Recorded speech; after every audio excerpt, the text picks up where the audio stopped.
Diable Jump.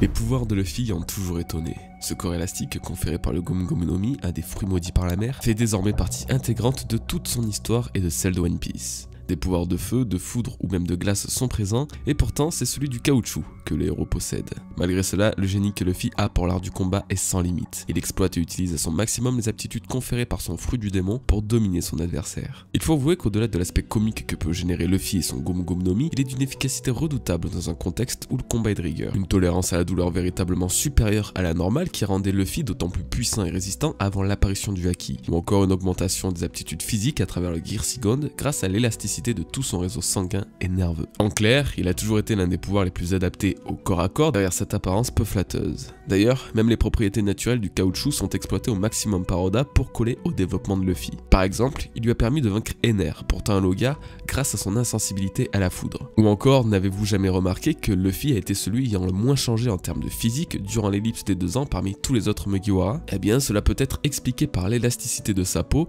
lui donnant une apparence intacte. À l'image d'Elvidia et son Sube Sube no Mi qui lui aura fait perdre du poids, ou encore le Obi Obi no Mi de Sugar, le fruit du jouet, qui lui a fait garder une apparence infantile. Leur consommation et leurs propriétés se ressentiront même lorsque le pouvoir n'est donc pas utilisé. Les fruits du démon sont une source de puissance non négligeable que certains pirates exploitent malgré leur malédiction. Kaido en fait partie notamment en voulant créer un équipage entier de créatures grâce au fruit du démon Smile. Mais ce n'est pas le seul. Un autre pirate grandement mentionné sur la chaîne ces derniers temps cultive une véritable passion pour ces fruits démoniaques, Marshall D. Teach. Ayant lui-même réussi l'exploit de posséder 2 pouvoirs distincts, ceux du Yami Yami no Mi et du Gura Gura no Mi, il est désormais connu dans le monde comme étant un chasseur de fruits du démon. Lui et son équipage traquent les utilisateurs de pouvoir pour y mettre la main dessus et les récupérer. Le procédé est encore mystérieux, mais l'information, elle, est officielle. C'est Jinbei qui nous a dévoilé à l'origine ce sombre passe-temps auquel s'adonnent les pirates de Barbe Noire, ainsi que Sabo qui viendra le confirmer durant son combat contre Burgess. Un équipage littéralement démoniaque s'affiche autour du nouvel empereur en sélectionnant avec parcimonie les fruits du démon les plus adaptés pour ces pirates. Cela a pu être dévoilé à nouveau récemment lorsque Shiryu la Pluie et Katarina Devon ont tous deux révélé leur pouvoir fraîchement acquis. En particulier Shiryu qui a obtenu le Suke Suke no Mi détenu au préalable par Absalom.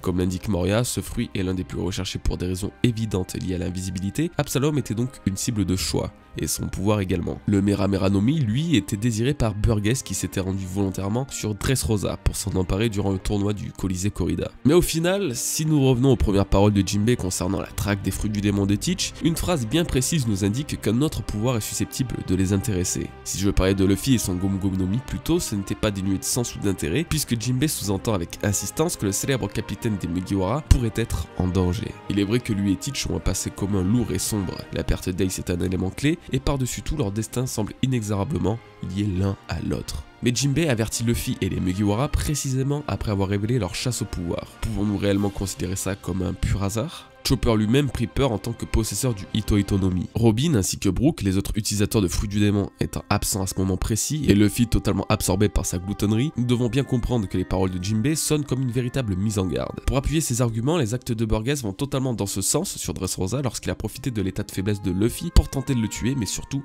pour récupérer son fruit. Il est évident désormais que le Gomu Gomu no Mi est convoité par l'équipage de Barbe Noire, ou du moins qui pourrait être la cible d'un intérêt spécifique venant du nouvel empereur. La question à ce jour est de savoir pourquoi il souhaiterait obtenir ce fruit du démon en particulier et surtout si ce scénario va réellement se dérouler. J'ai 2 hypothèses à ce sujet. Teach est conscient de la puissance de ce fruit pour un combattant au corps à corps et souhaiterait l'obtenir pour un membre de son équipage, notamment Burgess, ce qui est totalement raisonnable et envisageable. Ou bien pour une autre raison. Teach, en tant que spécialiste des fruits du démon ayant étudié l'encyclopédie à leur sujet de fond en comble, aurait connaissance d'un secret autour du Gomu Gomu no Mi et aurait décidé de s'en emparer. Commençons par la première hypothèse. Comme je vous l'ai dit en introduction, ce fruit du démon est sans doute l'un des meilleurs au combat une fois son potentiel dévoilé au maximum. Certes, c'est le cas pour un bon nombre de pouvoirs qui, malgré les apparences, cachent en eux une puissance insoupçonnée. Mais le Gomu Gomu no Mi, lui, cumule les prouesses. En particulier dans le cas d'un combattant comme Burgess qui n'utilise que ses poings et sa force brute sans autre artifice. L'énergie dégagée par le caoutchouc permet de décupler la puissance des coups tout en procurant une incroyable résistance à la douleur. Ce sont peut-être les raisons qui animent Burgess à récupérer un tel fruit, tout comme il voulait récupérer le Mera Mera no Mi qui peut être incroyable quand il est combiné avec une bonne maîtrise des arts martiaux, à l'image de l'utilisation qu'en fait Sabo.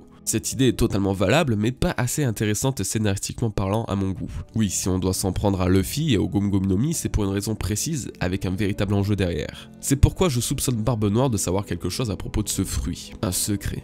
Plusieurs éléments sont venus me conforter dans l'idée que le fruit du démon de Luffy avait quelque chose de particulier qui aurait attiré l'attention de Teach. Premièrement, et comme je l'ai dit, si Jinbei a bien averti Luffy sur les intentions de Barbe Noire vis-à-vis de son fruit du démon, c'est pour une bonne raison. Il a attendu pendant des années l'apparition du Yami Yami no Mi pour s'en emparer à n'importe quel prix. Comme il le dévoilait à Ace lors de leur combat sur l'île de Banaro, il a mémorisé et analysé tous les fruits du démon présents dans l'encyclopédie jusqu'à tomber sur le bon. Cette encyclopédie justement est très mystérieuse puisqu'on ne connaît pas son auteur ou son origine, mais Sanji la lisait aussi dans son enfance. Elle permet de recenser certains fruits du démon avec leur nom, leur apparence et surtout leur pouvoir. Donc si Barbe Noire connaissait les effets du Yami Yami no Mi, son nom ainsi que son apparence, c'est que ce fruit du démon avait déjà été consommé et utilisé par une personne dans le passé pour finalement être répertorié dans ce livre. Ce qui était également le cas pour le Sukesuke no Mi puisqu'il apparaissait dans cette fameuse encyclopédie. Sanji le désirait depuis son enfance, donc une personne avant Absalom avait déjà dû le consommer. Et devinez quoi, il en est de même pour le Gomu Gomu no Mi.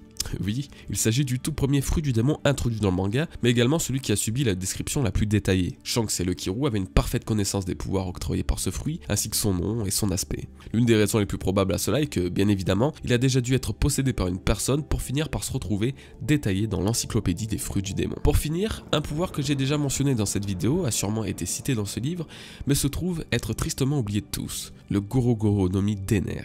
Pourquoi en suis-je tant persuadé? Simplement car Robin avait connaissance de ce fruit et a même expliqué qu'il s'agissait d'un pouvoir destructeur et invincible. Si on suit la même logique adoptée pour les autres fruits de l'encyclopédie, alors le Goro Goro no Mi a lui aussi été consommé par le passé et a été répertorié dans cet ouvrage que Robin a sans aucun doute déjà lu également. De plus, c'est elle qui l'a nommé avant tous les autres.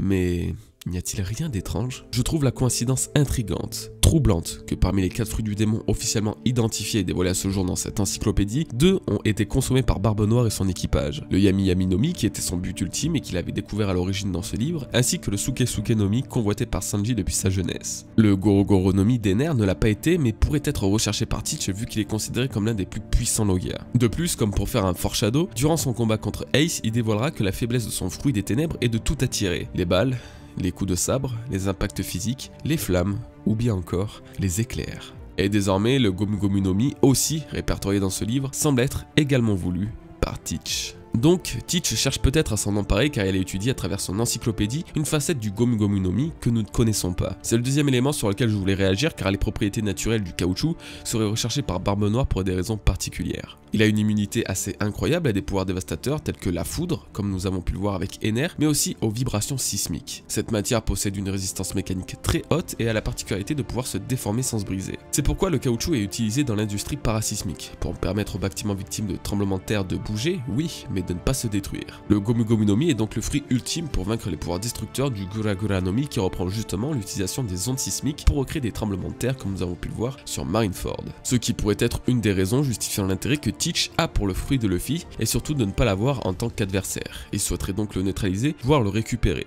Mais un autre raisonnement est plausible et c'est là qu'un potentiel secret résidant dans ce fruit du démon entre en compte. Si on remarque, Luffy a obtenu 2 choses symboliques par Shanks lors du premier chapitre, le chapeau de paille de l'empereur, son trésor, ainsi que le Gomu Gomu no Mi, en l'ayant consommé contre leur volonté. Le chapeau de paille aura une importance inattendue après qu'un autre modèle plus grand soit présent dans les fonds de Marie-Joise, révélé par la mystérieuse Im-sama. Ayant déjà intrigué par le passé, nul doute que ce mystérieux chapeau a désormais une place très particulière dans l'histoire et son introduction dès le premier chapitre prend un tout autre sens. Et s'il en était de même avec le Gomu Gomu no Mi? Il s'agit d'un fruit du démon et même si ces derniers sont très réputés et courants dans l'histoire, certains d'entre eux possèdent des pouvoirs ultimes comme le Ope Ope no Mi pouvant conférer la jeunesse éternelle. Et actuellement, que savons-nous du fruit de Luffy? Pouvons-nous certifier qu'il ne cache rien? Tout comme le chapeau de paille à l'époque, personne n'aurait imaginé un jour le retrouver au cœur de la cité sainte des Tenryubito. N'importe qui aurait été traité de fou en émettant cette hypothèse, et pourtant c'est bien ce qui s'est déroulé au chapitre 906 en pleine rêverie. Alors comment aujourd'hui pouvons-nous être sûrs que parmi tous les secrets cachés autour des fruits du démon ou même dans l'histoire en général, le Gomu Gomu no Mi n'en soit pas un lui-même? Inscrit dans l'encyclopédie des fruits du démon, possédé par une personne encore inconnue à ce jour dans le passé, récupéré par l'équipage de l'empereur, puis consommé par le futur roi des pirates, le destin de ce pouvoir est exceptionnel. La véritable raison pour laquelle Shanks avait récupéré ce fruit du démon ne serait pas celle que l'on croit. Si un tel personnage que lui était sur une mer si calme qu'East Blue, la recherche du Gomu Gomu no Mi en serait la clé. Teach lui en aurait donc bel et bien conscience et parviendrait à retirer le Gomu Gomu no Mi de Luffy comme il le fait avec tous les autres. sur l'île de Banaro face à Ace, il déclara que ce sont les ténèbres du Yami Yami no Mi qui lui permet d'aspirer les pouvoirs des autres fruits du démon. L'éveil du pouvoir de Teach lui permettrait ainsi d'avoir le contrôle sur tous les autres fruits du démon en possédant lui-même le fruit ultime et le plus démoniaque. Les mystères autour de sa traque reposeraient donc dans ses propres capacités à extraire les pouvoirs de certains utilisateurs. Luffy serait en danger ainsi que les autres utilisateurs de fruits du démon chez les Mugiwara, notamment Brook et son Yomi Yomi no Mi lui ayant donné une seconde vie, ou Chopper et son Ito Ito no Mi qui auraient, d'après Oda, la possibilité d'éveiller la conscience d'un autre humain qui le consommerait. L'obsession de Barbe Noire pour les fruits du démon causeront peut-être sa perte, mais je suis convaincu qu'il suit un plan très précis et qu'il va très bientôt s'approprier une puissance encore plus grande qu'il ne l'a déjà. Quant à Luffy, eh bien malgré son importance, c'est peut-être celui qui cache le plus de secrets parmi tous les personnages de One Piece. Et son fruit, tout comme son chapeau, pourrait cacher une nouvelle symbolique. J'espère que cette petite vidéo vous aura plu les bros. J'ai voulu développer une hypothèse que j'avais en tête depuis plusieurs mois. Elle se doit évidemment d'être complétée par la suite avec de nouveaux futurs éléments. N'hésitez pas à me faire savoir si vous avez apprécié ce petit moment. On se retrouve bientôt pour une nouvelle vidéo. Peace les bros.